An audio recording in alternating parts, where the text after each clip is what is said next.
నేటి మానవుడు డబ్బును లెక్క చేయట్లేదు, అందాన్ని లెక్క చేయట్లేదు.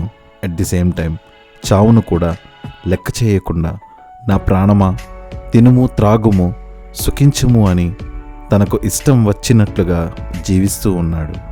దీనికి కారణం కేర్లెస్.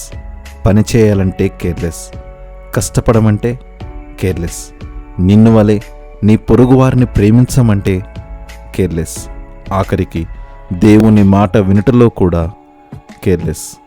ఈ నిర్లక్ష్య ధోరణి పెరిగి దీని ప్రభావం భూసంబంధమైన వాటి మీదనే కాక పరలోక సంబంధమైన వాటి మీద కూడా ఇదే కేర్లెస్.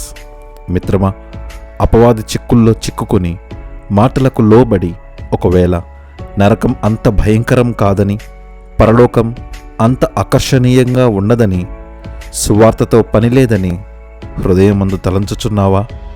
మేలుకో, సత్యాన్ని తెలుసుకో.